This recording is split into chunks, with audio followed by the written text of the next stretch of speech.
The ACT matrix, the unwanted inside stuff. The ACT. In this video, we're going to talk about the left side of the matrix.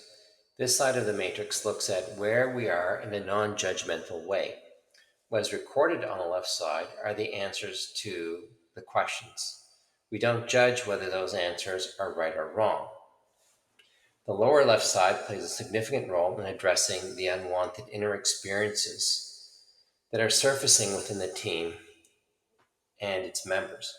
It's crucial that we simply notice and acknowledge these unwanted inner experiences or feelings because it fosters self-awareness and team understanding. When we name our unwanted inner experiences like fear, shame, or helplessness, we are taking the first step in making the invisible visible. The matrix gives us a way to see what's been driving our behavior beneath the surface. For many teams, it's the first time they truly hear what's happening inside themselves and in each other. When we talk about our unwanted inner experiences, we're really talking about our emotions, our feelings, and our thoughts. So here are some typical unwanted inner experiences that arise whenever harassment allegations are being made. So, for instance, there's fear of retaliation, of being disbelief, or fear of professional harm. We can feel anger from perceived injustice, boundary violations, or betrayal. We can feel shame, feeling exposed, devalued, or blamed, and guilt. And then there's the sense of helplessness, of not being able to stop what's going on. So those are some of the types of feelings that show up inside in a harassment situation. The next step, after we have identified our unwanted inner experiences, is to identify what sorts of things team members might do to move away from those experiences. Avoidance is a typical thing that people do to move away. So, for example, if there is someone that you're having difficulty with, or you're thinking that they harass you, a typical away move or an avoiding away move may be to walk away, to not engage, to work with your door closed.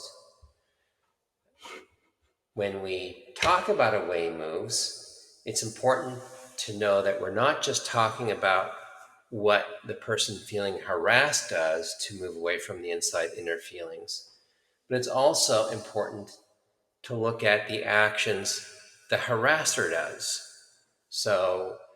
or the alleged harasser. So if someone is feeling excluded, then what does the exclusion action look like? Is it like I'm going to have the alleged harasser has a meeting with everyone and excludes you? Is it the words they use? So when we're doing this work, we're recording both feelings of the complainant and the harasser and of the entire team, if it's relevant to hear from the entire team, to see how they're experiencing the situation. Here are some away moves we may notice in the team. Skipping meetings, working from home, so those are a type of avoiding moves. Lashing out, sarcastic comments, terse responses. We could see gossiping and excluding. And that's where people align with other team members for validation, camaraderie, or catharsis, or they align to align against someone. Then there's also sabotage, for instance, withholding information, introducing errors.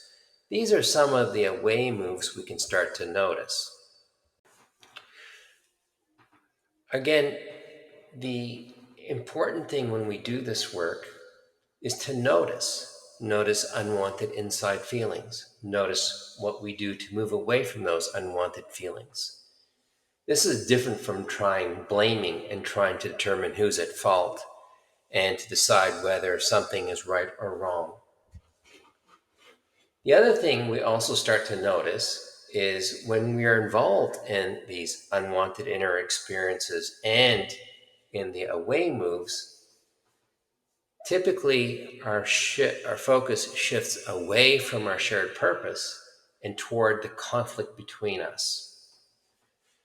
And that's the problem. So in the next video, we'll explore this idea of intention versus impact, which should further help us understand why we have differences in the way we communicate with each other.